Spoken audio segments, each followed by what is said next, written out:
Hi, this is Mark. Congratulations. You have found this amazingly awesome show.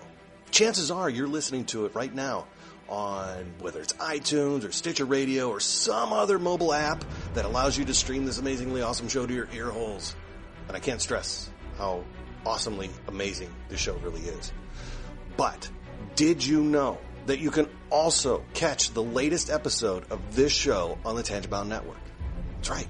Go check out tangiboundnetwork.com. You can look them up and you can listen to it right there.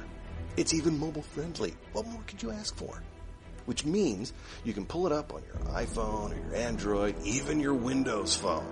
Yeah, who has one of those? But still, point remains, you can do it. You can do it. Check it out, tangiboundnetwork.com. Listen to this show, the latest episode, every time. Check it out.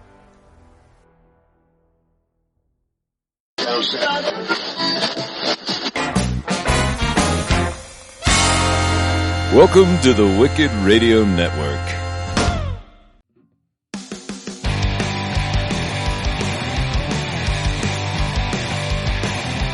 Life sucks to the last drop.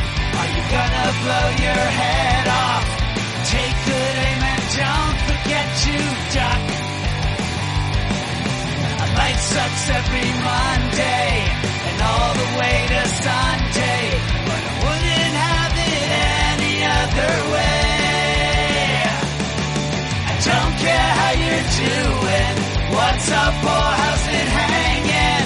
I'd like to buy this world one last drink. Life sucks all of the time, so stick it up your sunshine, and then you'll see the clouds every day. And then you'll see the clouds every day.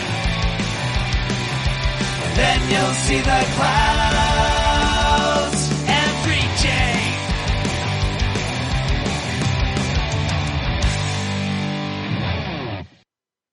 Welcome to The Crazy Life, everyone. My name's Jen, and with me, as always, is Brian and Henno. Hey, guys. Hello. Wow. Guys?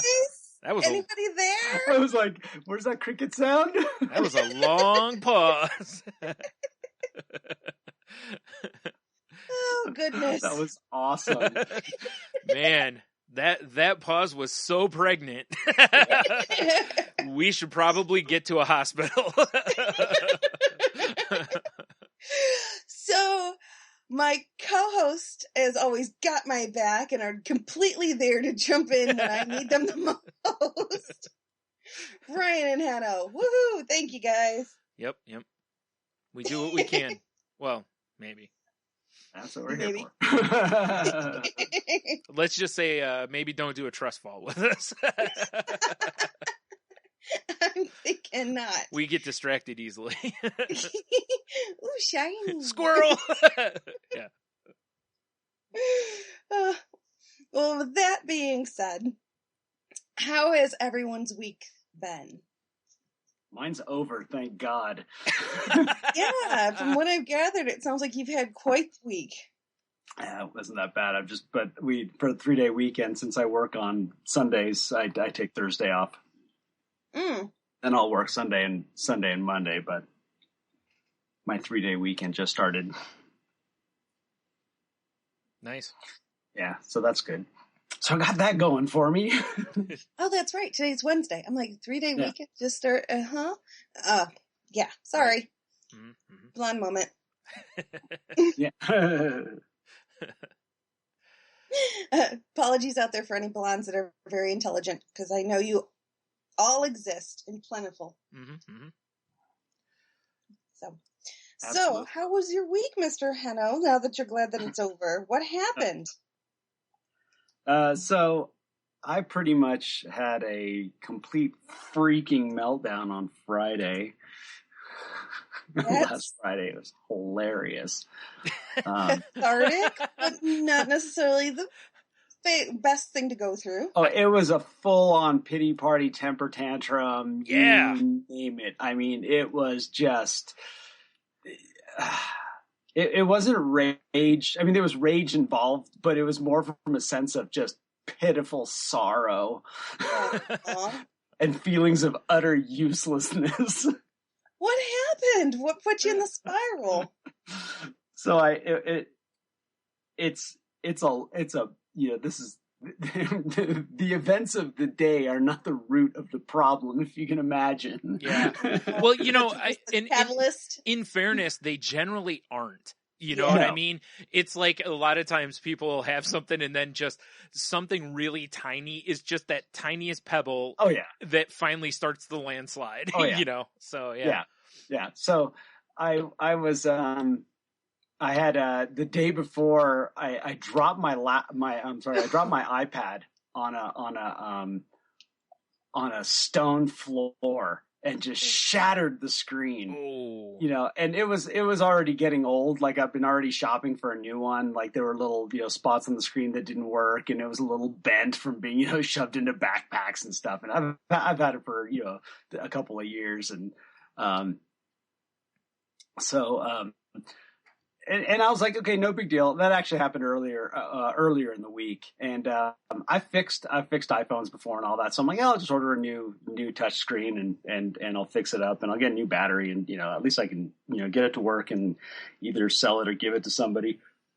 Excuse me. And so Friday rolls along and the part comes in kind of in the afternoon, and I start to go to work at this thing. Well, it's a shattered screen. So the glass is just coming out in pieces. I mean, and there's just glass everywhere. And I'm basically just running a vacuum the whole time, because even heating up the glue around the edge of it to peel it off easily, it just doesn't matter. It's just shooting glass everywhere. Yeah. So that was really annoying. And, like I said, I've taken these things apart before. And so the connectors inside they're all about the same. They've got this flat piece of metal on them and you just kind of pop the thing off and it's no big deal. So I do all that. I'm going to put it back together. It's all clean. I'm ready to go. And I'm looking at the connector for the home button and it's not matching right. And I'm like, what's missing here? So I jumped on, I looked at a couple of videos, and it became very obvious to me that it had broken while I was taking it apart, because it doesn't have a metal backplate on it. It's just flimsy plastic with a piece of tape over it. And I guess this happens often. And so now I'm like, and because I've been running a vacuum, whatever parts there were in the vacuum. Oh, no. And the vacuum was full. Yeah. And so I'm like kind of rooting around in there. It's full of glass too now. Right? And finally I'm like, well, there's nothing I can do about this. Let's see what I can do. And I could get the thing to work, but there was no way to hold it down. So I'm like, well, I even tried some super glue and just nothing was going to work. I'm like, well, I really don't need the home button. Let's just get this thing together. So I get it together, and sure enough, everything's working fine. The touchscreen works great. And I sit down to play one of my video games, and the touchscreen moves, but it won't hold. Oh, geez. Ugh. And I just suddenly lost my stuff. Right. And I literally tossed this thing like a Frisbee across the room and just shattered it, and then picked it up and threw it down a couple more times and then literally jumped on it. Nice. A little Office Space. Like imagine just a child. Yep. And now Sharon was home while this was going on. Dogs are just scattering throughout the house. They're just like, they're not coming near. And then all of a sudden, I just had the biggest, I'm a big loser. I don't deserve nice things. I'm a total piece of crap, and I'm done. And I literally went downstairs and started picking up, I saved all my recording magazines, because there's always, useful tips and tricks and information, all the stuff like that in there. I start taking them all off the shelf and taking them out front and throwing them in the recycling. And I'm just literally going through and just clearing out everything that has anything to do with recording music and stuff. It's just taking up space, because I'm totally losing it. But the funny thing is, as I'm doing this, I'm feeling better. Mm. Every trip that I get to out front where I fill up my recycling container to take to work, I feel better. I feel more resolved. And like I said, I've been, talking about, selling things and that I don't need. Well, So there's one thing when I got sober, one of the first things that I was asked by my sponsor was, are you willing to go to any length to get sober? And I was like, what exactly does that mean? I wanted to know the terms and conditions prior to agreeing to anything. Well, sure, because, especially going into anything, you're trying to figure out the boundaries on what amount of control you're willing to cede. Exactly. Yeah. And that's it. And that is what takes more people down in any type of life change. Especially when it comes to any sort of type of recovery, is when we're not willing to completely let go and basically do whatever you're asked to do. Because, I have honed my character defects to a fine edge during the course of my lifetime, and some of them work for me. And I'm not exactly ready to just let them go. Right. And so, but luckily for me, when it came to sobriety, I said, yes, I am. And at that point I did do anything. And here I am, 9 years later, haven't had a drink. Mm-hmm. It's worked. I see people fail all the time and come back in. And the first thing they say is, well, I didn't completely let go. I didn't completely buy in. However they phrase it, they always talk about holding something back. Mm-hmm. And that's like we talk about, that's that ego, that's that self-will that you're just not quite ready to, let go of. And the reason I bring this up is because when it comes to my debt, I have never been willing to go to any length to get out of debt. I have always held something back because I really wasn't willing. And I share it when I go to meetings and I talk to other people, and because it's very tough. It's one thing to recover from drugs and alcohol when you can abstain from drugs and alcohol, but somebody that has codependency issues, well, you have to deal with other people. Yeah. And people that have overeating issues still have to eat. Yeah. People with money issues still need to use money. And so it's a lot more difficult when you still have to have a relationship with the thing that is messing with you. It's so much easier to just completely to get rid of it. And so I haven't been really ready to go to any length. And I think I hit my bottom on Friday. Finally, where I'm just like, no, because I have been, I've shared this with you guys, and just this, I had this feeling inside of me where I know where I want to be, but I didn't feel I necessarily had the will to do it.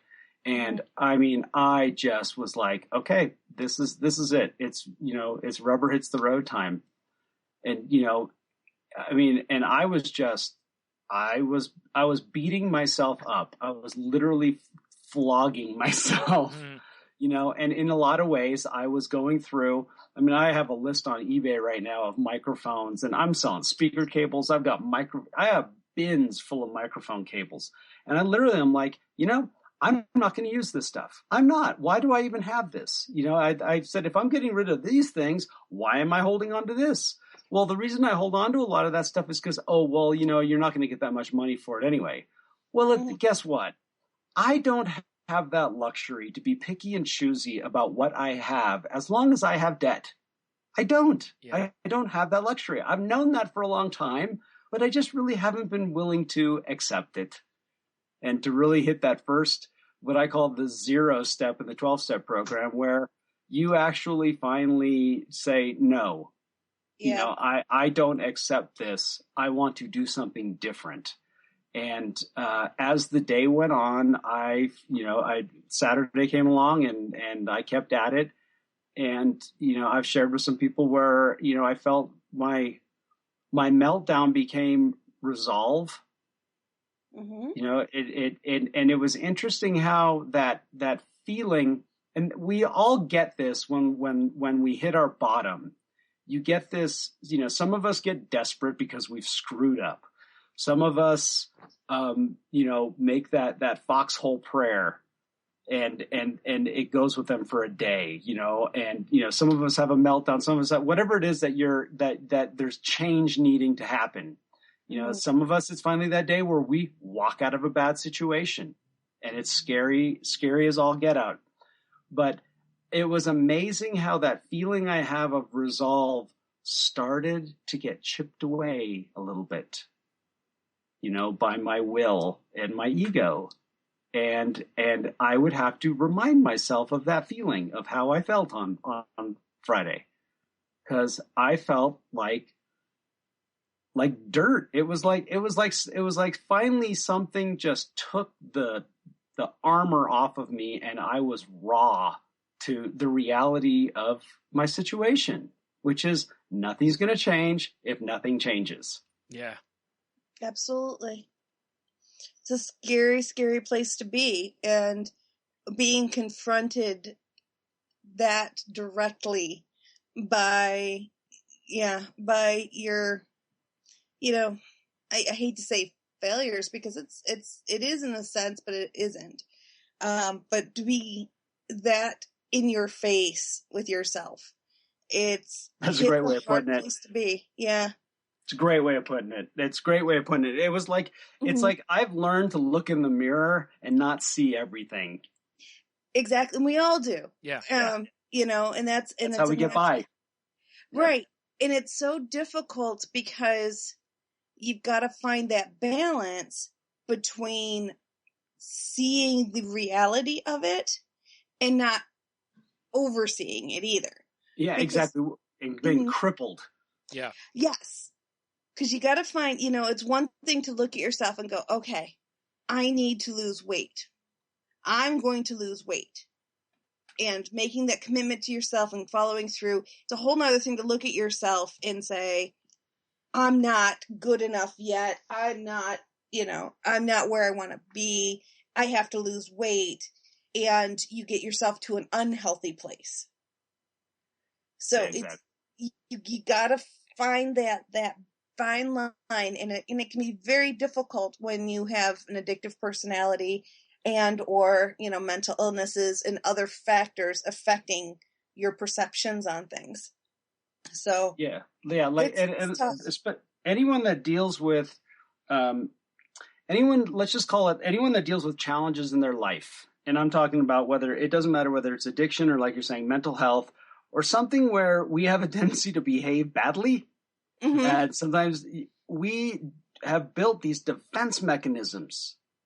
And that's what I was referring to when I said, you know, are you willing to go to any length? Because any length requires dropping those defense mechanisms and saying, I'll do whatever it takes. And we have spent a long time building these defenses because guess what? They help us with our sanity. They help us get through the day. They help us quiet the voices. And they are useful tools, but sometimes those tools can become crutches and can become, you know, debilitating. You know, like I like to say is my character defects can be assets if I'm willing to use them appropriately. And, you know, and so that's why, you know, I always love these moments because the true change, I mean, you know, all of the pain is a touchstone of growth and blah, blah, blah, blah, blah. Let's go down the list of these sayings that we've all heard a million times. Well, the reason we've heard them a million times is because they're true. Right. You know, well, you just weren't ready yet, I guess. Nope, I wasn't. Yeah. You know? That's right. You know? And it's tough because I remember I've said this before, and it is a fear that when I was losing weight a while ago, when I was really, really into losing weight, and I was hitting a plateau and I was really struggling through it, someone who is thin, they're like, well, just do it. And I'm like, you don't understand. I said, I'm fighting against, I don't know me as a skinny person. I know me as a fat person. And I don't know me as a skinny person. Yeah. I don't know when I don't have that. Granted, it's not healthy for me. I need to lose weight for so many good reasons. I don't know who that person is. I've learned to deal with this. I can deal with being heavy. I can deal with the trials and tribulations that come with being heavy. no idea what those trials and tribulations are of being thin. You know, I have no idea who that person is. I have no idea anything about that person. I would have to really start over in a lot of ways. Yeah. In how, not just how I see myself, how I present myself, who I want to be. And it's a very daunting, scary thing to drop that and say, you know what? I'm going to take those chances, and I'm going to throw caution to the wind, and I'm going to leave the old self behind and venture out and learn this new self, learn like you were saying, the protections and things that we've created for ourselves. I have to relearn different protections, different ways of controlling bad behaviors and all this other stuff. Different ways of handling stress if you're a stress eater. You just have to re-examine everything and reboot. Yeah. And it's tough, and it's incredibly scary. Well, there's something a lot of people with weight loss that a lot of people don't address is a lot of times it's why do you address food as, like, why do you use your it solution. Your solution. And a lot of people don't realize that therapy can be very beneficial for people who are doing that, or support groups. It doesn't even have to be therapy, but a support group of some sort, can be very beneficial for people to help you get to why you're doing that, and can be very beneficial for you along the way. That way you don't fall back into those things that you don't want to do anymore and can sabotage your success, and that not just for weight loss, but for a lot of things, obviously. Oh yeah. Alcohol, anger management. Sure. There's the list goes on. Right. Absolutely. Again, it's just, it's just like, therapy isn't just necessarily for mental illness. There are other things you can see a therapist for that can be very beneficial, Absolutely. Now, Hannah, so what is your ultimate resolve? Was it around the money situation, or is it around the music, or all of the above? Yeah, I think they tie in together to a degree, but it's really ultimately about getting myself out of debt and being in a place where I have freedom again, because I've done a lot of work on what money is to me, and it really amounts to security when I break it down to its base components. And and looking at my future and that kind of stuff, it's one of those things where you sit there. It's one thing to think of, well, any of this stuff. When we talk about prevention, we talk about eating well, we talk about taking care of ourselves. It's one thing to think about this stuff 10 years, 20 years ahead of time. But most of us don't really address it until it's kind of too late. And not that things are too late for me, because I've been doing a lot of work and like I said, I'm part of a support group. I do everything that I can, but I really needed to go. There was one thing I used to always say is like, well, because music and all the stuff is part of my passion. It is part of my passion, and I've always given myself that allowance because it is giving me a great amount of joy. And one of the things when I was younger, I read somebody that was a lot older, and they asked her what her regret was. And she said, I really wish, do you have any regrets in life kind of stuff? And she said, I wish I was less frugal. And she, and she was talking about I ain't taking it with me. I'd rather die poor and happy, than rich and wishing I'd done more. And so I took that to heart, but I took it a little too far. I want to do that. Yeah. So part of it's interesting.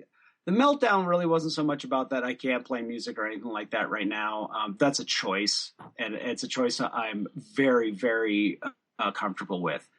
But it really was about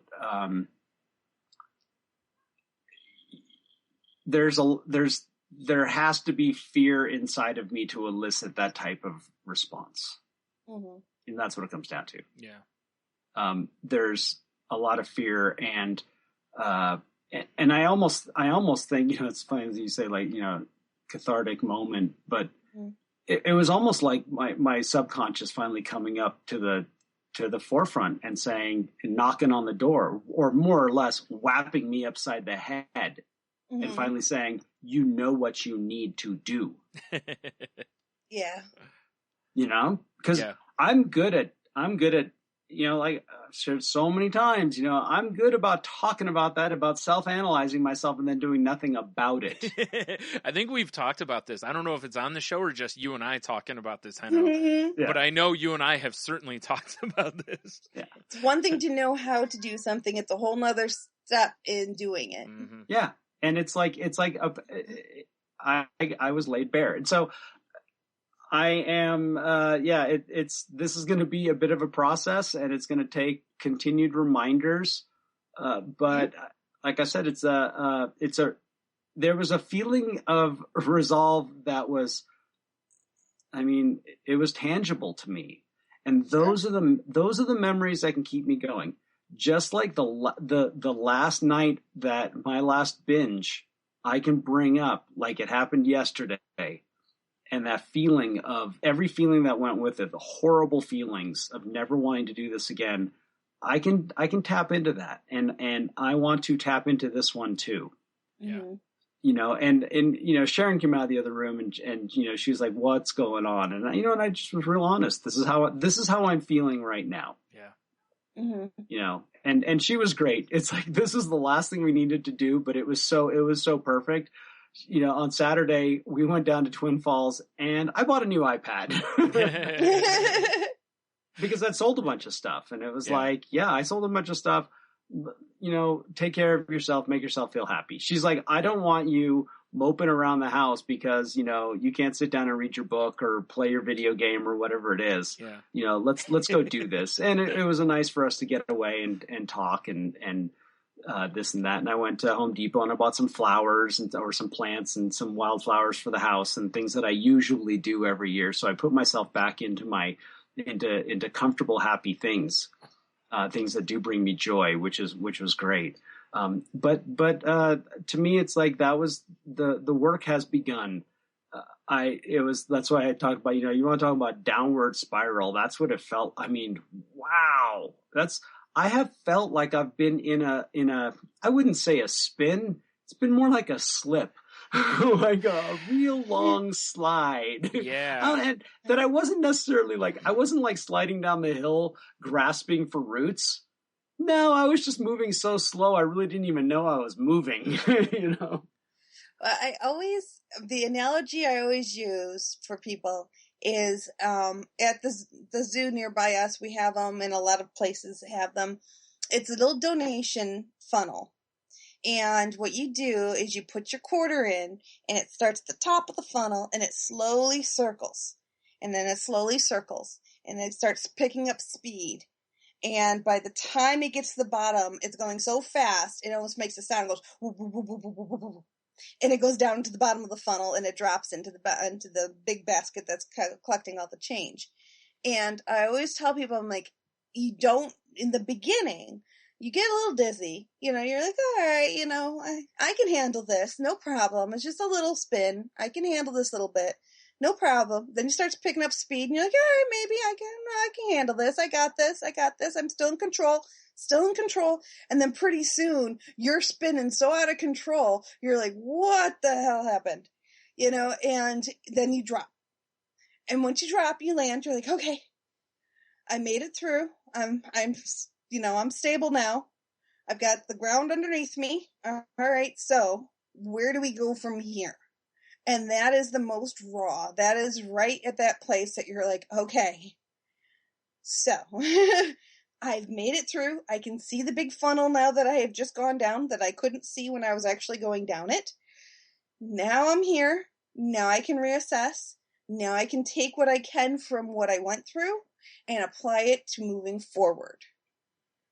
And it's tough because that spiral, that funnel, is various sizes. Some people, it's a little funnel and it takes real quick and you're just like zoom, zoom, zoom, zoom, and you're done. Some people, it's years and years and years of funneling, of just circling. That's it. Circling and exactly. circling. Yep. And that's the worst part is incremental change does not do anything for me. It just doesn't. Yeah. I mean, yeah, I can make little bits here and there, but an incremental fall down, like small little steps, I can kind of go back up, but it's always like, it's seriously one step up, two steps back. For me, this is very obvious that I needed this. I needed a huge bottom to bounce out of it, and not by thinking about it. This wasn't about thought. This wasn't about thoughtful conviction. This was like literally an emotional release. Yeah. Unfortunately, it came from a place that I don't like. Self-pity. I haven't worn that in a long time. Yeah.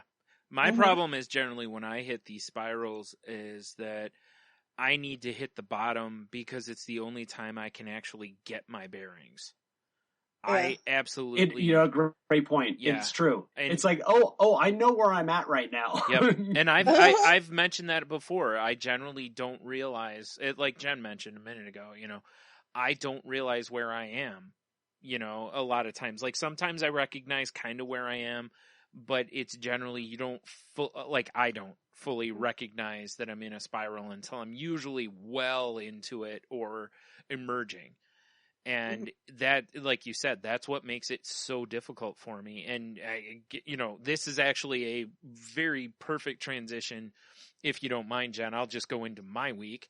Absolutely. Because this is a perfect transition into mine, because the last 3 weeks for me have basically been a tornado.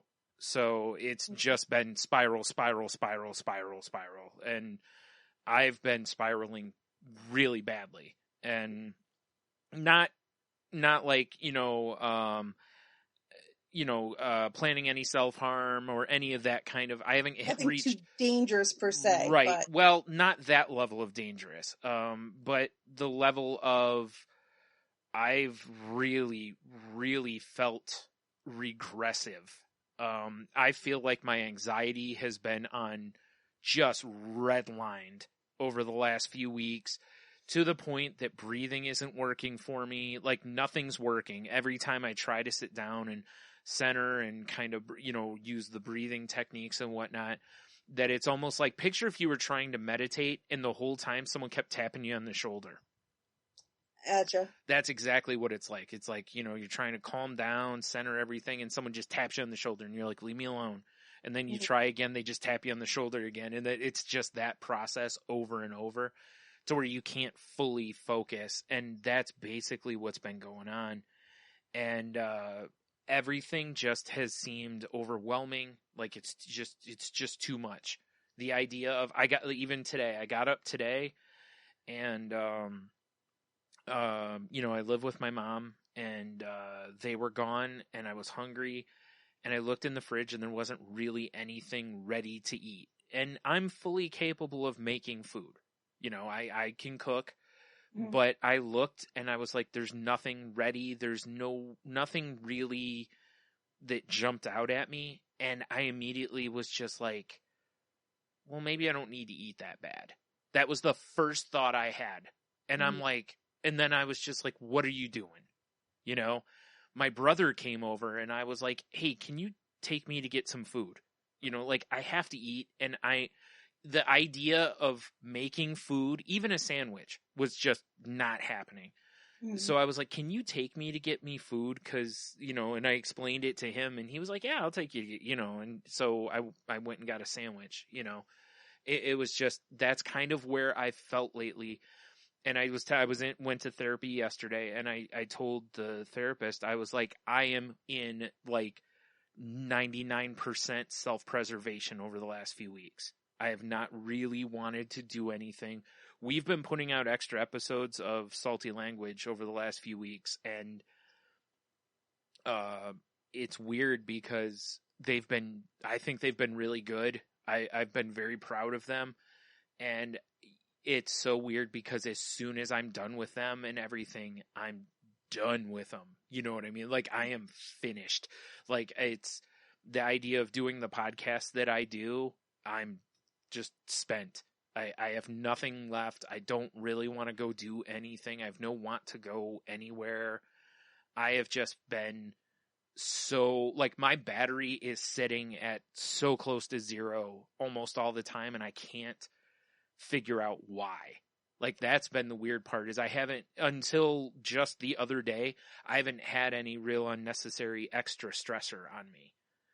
And it's been incredibly frustrating. And I've been so close to kind of where Heno got to, where, you know, because of my depression and the anxiety ramping so high, the least little thing just doesn't just set the quarter at the top of that spiral you described. It's freaking just throwing it in there. It's almost like someone's just rifling it right at the hole, you know? Mm. And, so if I have any sort of a bad thought, it just races so fast. And that's been going on a whole lot. It's just, you know, you're worthless, or this, you can't even get out of bed. All the thoughts that have always been there. It's maybe one of the worst spirals I've had in a long time. I mean, it's been bad. And I'll tell you, I'm loving the fact that because my therapist, I feel, is really good. And so, like, when I went a few weeks ago, she was like, let's schedule some appointments a month out. Like, let's schedule 4 appointments ahead of time. And now, like, going yesterday, if I didn't have that scheduled already, even though it was the best possible thing for me yesterday, if I wouldn't have had that scheduled already, I don't think I would have went. And because it was too much. Can you picture me, and you know me well enough, Jen, can you picture me calling and scheduling an appointment?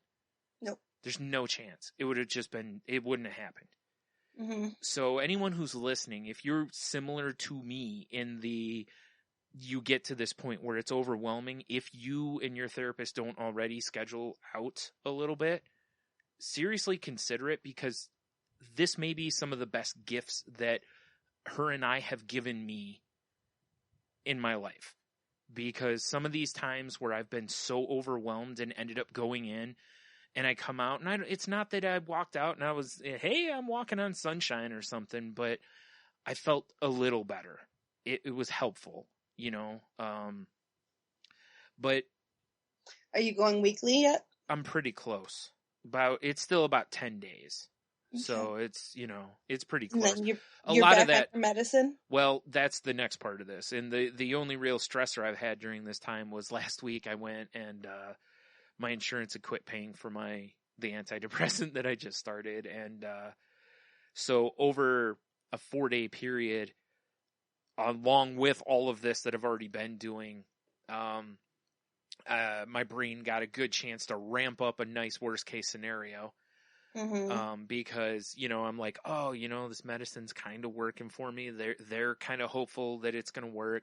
And then my insurance company goes, nope. And so my head immediately goes, great, of course. Something starts going your way, and boom, here comes the rug getting yanked out. And, you know, of course, now you're probably going to have to start something new, and it probably won't work as well. And, you know, and it hasn't been that long ago that, you know, you lost your cat and you don't have her to help you calm down at night, and while you're dealing with this other stuff already. And, you know, and I'm not making this up on the fly. This is exactly what my brain was doing. I understand. Yeah. And it makes a lot of sense to me. Yeah. And this is just a taste of it for anyone listening. This is how my brain was working at 4 a.m. And this is why I can't sleep a lot of nights. And, you know, I went, and the people at the pharmacy couldn't have been nicer, and they felt so awful, because I'm sure they absolutely hate this part of their job, telling somebody, yeah, we know antidepressants are something you shouldn't cold turkey, but we can't help you, you know? Mm-hmm. So yeah, over a 4-day period, I was once again cold turkeying an antidepressant, which we absolutely do not recommend here at The Crazy Life. No, not at all. And yet here I am for the second time. Did the insurance work it out? No, they told me that they feel that there are other medicines that do the same job. Oh, not that. Yep. Oh. They feel there are other medicines that do the same job that are cheaper. So one of my coworkers had this exact issue with a arthritis, medicine. Yeah. And it was that same thing where he went, the one that works after all the trials, the one that worked the best is suddenly like over $1,000, because we had an insurance change, and under the old insurance, it was, nothing. And, I mean, it was reasonable. And under the new insurance, it was stupid. It was like $1,500 a month or something. And Sean's just like, I can't do our new insurance. I'll have to figure something out. Yeah. And it was, and because of that same thing, when there's other drugs, and it's just like, yeah, but this is the one that works. This is the one that works the best. Right. He got lucky though. He actually went onto the drug manufacturer's website. Yeah. And they had a special program. Right. Now he gets it directly from them for like nothing. Well, so I finally talked to the insurance company Monday, and I had my therapy appointment Tuesday. So I was like, well, I'll just wait till Tuesday. I've already been off of it. Luckily for me, I was on a low enough dose that there wasn't really a withdrawal from it. So good. At least there was that this time. The other medicine I cold turkey, I was on a middle level type dose. So I obviously, as I've described on the show, I certainly felt that. This time it wasn't so bad. I felt a little different, but it wasn't, it was, I dealt with it. So I think like in anything that I would have felt, I'm already spiraling kind of badly enough that it's absorbed it. I don't think I really would notice anyway, honestly. If there was crankiness, irritability, those kind of things that come along, I'm already kind of a frayed nerve right now anyway, so it would just be par for the course. Anyway, so I go in, I talk with my therapist, I explain to her, because, I sit down and she's like, how are you? And I'm like, terrible. And I just lay all this out. And she goes, well, she's like, I work closely with the rep from the company of the manufacturer, the drug that I'm on. So they had samples. So, she helped me out with that so I can go on it. And she's going to talk with the rep and see if there's a reason why, if there's any workaround. Because sometimes there's if, your doctor writes hey, this is the only one that works for my client or my patient, sometimes the insurance companies will make an exemption but she's going to talk and they're going to see kind of what the course of action is going forward. But so for the moment, I'm good for a while. And the worst part is that in the situation with the antidepressants is you're not supposed to go cold turkey on these. And it's really hard to find one that works for people. Sometimes people go on tons of these and none of them work. Sometimes when you find, there's people that I've read on Reddit and stuff that have been on 10, 12 different ones and they finally find one that works, or they never find one. Sometimes there just isn't one, but sometimes they've tried for years until they find the one that works, or, you have to keep tweaking the dosages.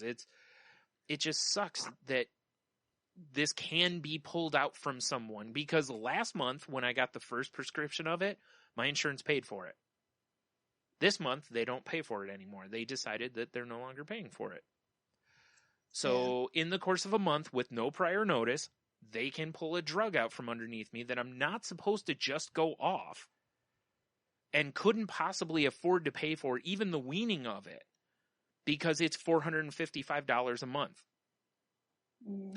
Okay, to wean me off of it, I'm still going to need, a week-ish of it. That's still a fourth of it. You know what I mean? Even if you divide 500 by 4, that's still way more money than the average person's going to be able to pull out of their butt, So it's ridiculous. That kind of stuff for any sort of medicine that you're not supposed to just stop or is life-saving, that should not be okay. I agree. That should not be all right. There's a lot of problems with our health system right now and our insurance system.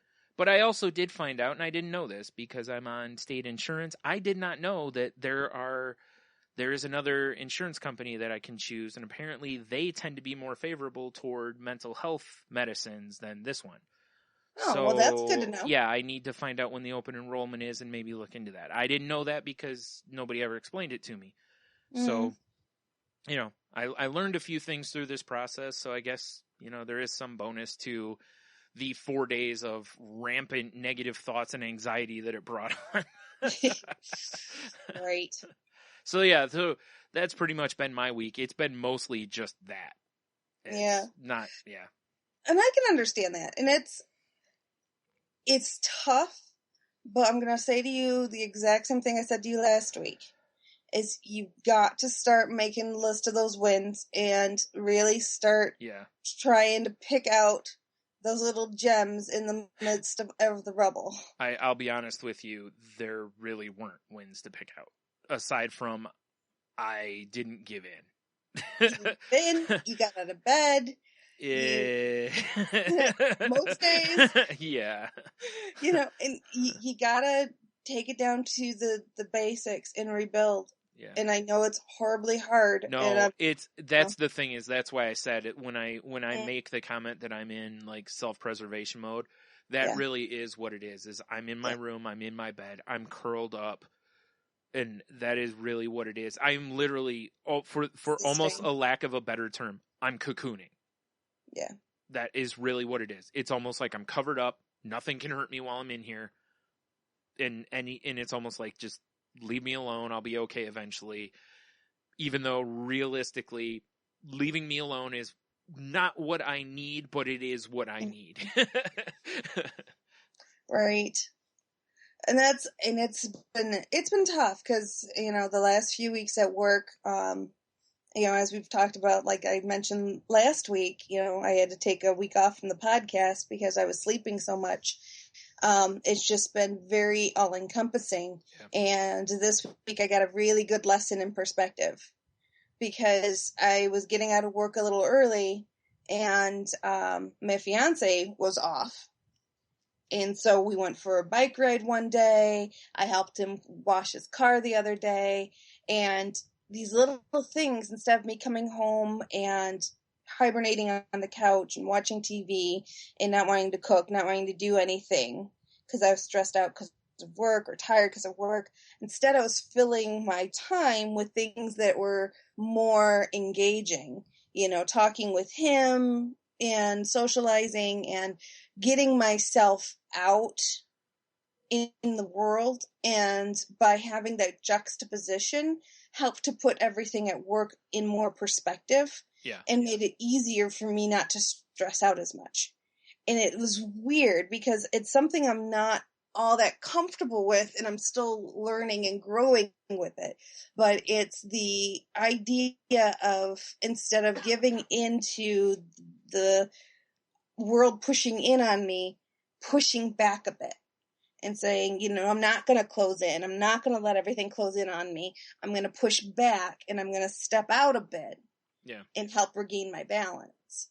And so it's definitely some things that I need to work on and I need to learn how to do better.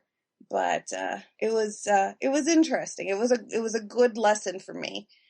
It was definitely a growing week. So, and hopefully this medicine works out for you, Brian, and it helps to balance you out again. Because it was so promising in the beginning, so hopefully this is going to be good. The one thing that does stink, aside from obviously being off of it, is the biggest part about being off of it that stinks, aside from any potential withdrawal, is that this is the medicine that I had the wicked nausea from. Oh, and by being off of it, my body kind of has not used to it again. So last night I took it again for the first time, and sure enough, I was like, oh man. So, but I have Pepto-Bismol here ready to go. So, took that about half an hour and I'm like, oh, there it is. Like, do a shot of Pepto. Hopefully it won't last as long this time, Yeah. Hopefully you can ramp up fairly quickly. Yeah. That was a good 2 weeks before. So hopefully it's maybe a couple days or something, but right. Yeah. But after that, it was good. It was just that first, yeah. On the upside, maybe you'll have the surge of energy like you had last time. Yeah, yeah, maybe. We'll see. Yeah. Yeah. Especially at a stronger dose. We'll see. Yeah. Energizer Bunny. Woohoo! Ooh, I'll tell you, I don't know if that's good or bad with the way I've been spiraling the other way. That would probably be a bad thing. Rocket you the opposite direction. Yeah, that would, I kind of hope I don't, but yeah. Mm-hmm. Yeah. We'll see. Exactly. Yeah, I'll let you know next week. Yes. Keep us up to date for sure. If my week recap next week has a bunch of and then. Right. Like, dude, calm down. Nice. Yeah. Yeah, and you, Henno, definitely keep us up to date on how things are going for you as well. Because it sounds like you're in a pretty good place right now. Yeah, I feel okay. Clint actually sent me a message. He's like, hey, hey buddy, how you doing? And I really appreciated it because my answer was, I'm fine. I'm just what did I say? I said something about, I'm just holding on to the little things right now. I'm finding the little things to make me happy. And his response was, yeah, ditto. Yeah. I asked him how he was doing. And that's good enough right now. Yeah. Yep. The main thing is I want to honor this. Mm-hmm. If that's the way to say it is I've actually recently, and I've shared about this earlier in the year about how I was in a place where, I wasn't in my head and things was, life was cruising along really, well. And while I was at that place, I was kind of going, I haven't had any of my real emotional ups or downs in a while. Yeah. And how good that is. But I also kind of realized how bad that is because,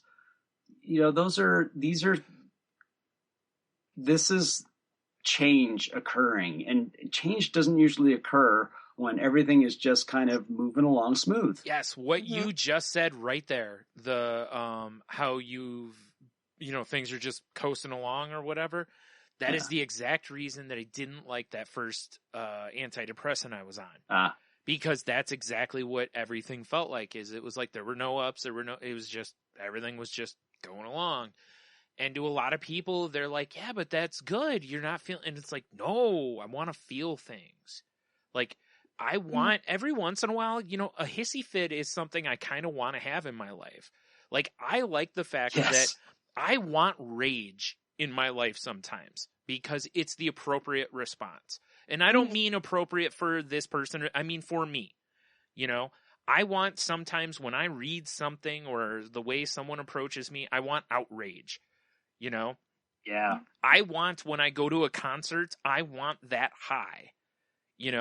I want those things. I don't want to just coast. I don't want to go to a concert and be like, oh man, how was it? And be like, it was cool. I don't want that response. Yeah. I want the response. Like the last few times I've gone to a concert, I want to be like, dude, I want to talk about this for like 3 hours. That's what I want it to be. And I think in life we all get there. We all have our plateaus. We all have our spikes. But those spikes are the catalyst for change. They're the ones that, the extreme emotion one way or another, those are usually the tipping points where all of a sudden those are the wake up calls. Those are the moments that we have the most clarity and we can just stop and say, wow, all right, this is what I need to do. Well, if you choose to recognize them, yes. Yeah. Like Henno mentioned, that last bender he went on. Mm-hmm. A lot of people have benders like that, and they just never become their last bender unless it literally becomes their last bender, Right. And you have to own it and move forward. Right. From it. Whereas Henno was like, no, I'm making this my last bender, or the kind of a thing. And, he chose that was his catalyst. And, that's where, and things with me, with my depression, I hit a point where I was like, this is it. I can't keep doing this, and I don't remember exactly what the catalyst was, but I just was done. Like I said, in my head, it became I'm either giving up. I felt in my head there was that crossroad of I'm giving up. I'm admitting to myself and others, going to say it out loud. I'm giving up. Like, I'm done. Or I'm going to go get help. Because like Henno said, are you willing to do everything? Or anything, I should say. And I hadn't at that point. So either I need to go try more or give up at this point. It's, or give in, I should say. Not give up, but give in, And I didn't want to give in. So here we are. Team of fighters. Yeah. That's really what we are, and what we are, calling for the audience to be as well. Team of fighters. Yeah. Step up to the plate, fight for yourself, fight for what you want, fight for your own life, and keep fighting. Don't ever lay down. Just keep fighting. No matter how tired you get, enlist people to help hold you up. Yeah. Whatever you need to do, keep swinging, keep fighting. Well, again, that's what, like you said, that's why the support system is so important. Whether it's a support group or, a group, a therapist, family, friends, people you meet on the internet. I mean, seriously, I cannot. They come from everywhere. I cannot tell you how many people who were strangers that I've posted some dumb tweet about depression, or I've posted something and they've reached out and been like, wow, I know exactly what you're going through, blah, blah, and I've now talked to them and we've become friendly or whatever. It's so amazing how people from all over the place I've talked with now, whether it's from this podcast or tweets or just whatever, where I've posted something about depression, and like I said, I have people who I've never met that will just occasionally see that I've posted something and they'll send me a message and, hey, how are you? I saw you posted this, are you doing okay? It's amazing that people will do that because they don't have to. They've got no skin in the game. Yeah. None. They're not real life, I'm air quoting, real life friends or family or whatever. But they see it and they're just compassionate people and they understand the struggle. Yeah. That's awesome. I saw somebody the other night do something like that, and I reached out to him. And I do it from time to time if I see somebody that I see, that seems struggle, especially late at night, because it's the most dangerous time for, loneliness and those bad thoughts. So, Absolutely. Well, that being said, I think we're getting close to an hour, aren't we? We are very close, yeah. Yeah, that's what I thought. So I guess it's time for us to do our usual.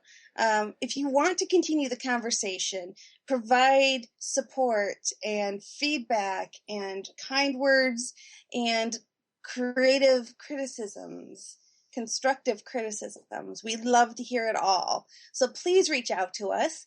You can reach me on Twitter at Jen's Crazy Life. That's Jen with a G. You can also reach us through our email, which is the Crazy Life Podcast at outlook.com, or our website at thecrazylifepodcast.weebly.com. And you, Henno, how can they reach you? You can get me on Twitter at Ida Henno, and you can find me on Facebook at Henno Heiter. Just look up me in Idaho. Henno in Idaho. Henno in Idaho. Yep. You'll find me. I'm not the 14-year-old Henno in Texas. Probably. Yeah, allegedly. Yeah. Brian, how about you? You can also find the show's Twitter at The Crazy Life Pod. You can find me on Twitter at Stunami. I have it pinned on my Twitter, but you can also check out my blog at stunami.wordpress.com. And I have a recent one on there that I titled it Love Triangle, but it's basically about how anybody who enters a relationship with me is also entering a relationship with my mental illness. And I've had some really nice words sent to me by people about it. Awesome. Yeah, and I kind of, it was just kind of just jumped into my head, and it was a little short blog. If you want to check that out. Again, these links are also in the show notes if you check them out. You can also find us over on Facebook.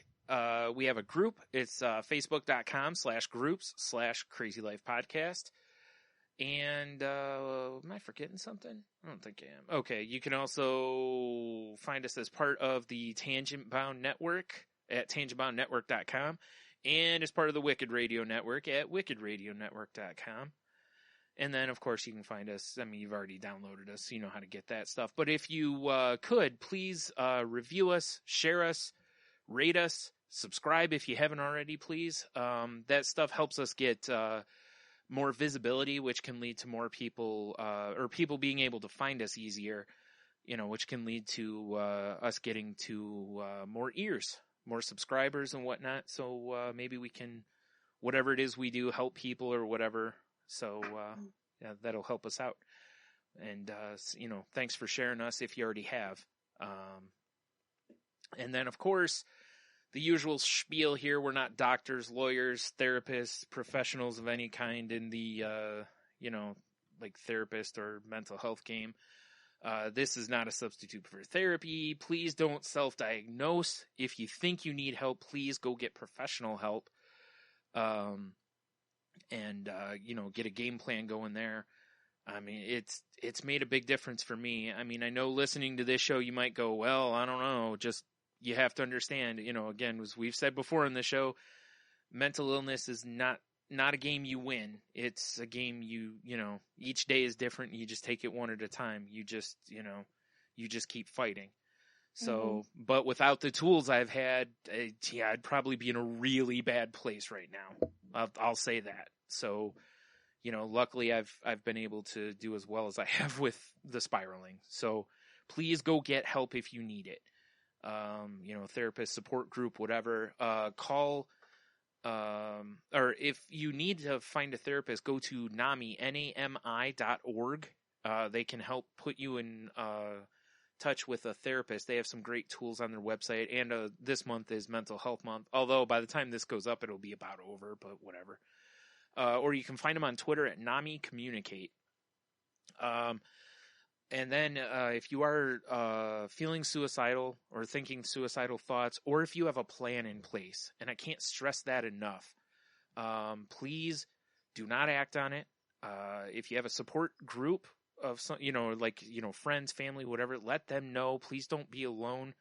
Or if you're thinking of acting on it, please don't do that. Please contact like the suicide prevention hotline, or text 741-741 and talk to, you can text with somebody to help you through your crisis, or call 911, tell them you're having a mental health emergency. A lot of insurance companies have a thing. If you call them, you can tell them you have a mental health emergency, or if you can get to a hospital, go and tell them and they'll help you, with what you need. But again, please don't act on it. Please don't be alone if you can help it, and please don't kill yourself. Well said. And everybody, remember that isolation, darkness, loneliness is what feeds the beast. It feeds addiction. It feeds mental illness. It feeds all the depression. Don't be alone. If you're in a dark place or you're fighting those demons, whatever those demons are, don't be alone. And as always, keep breathing and have a great week.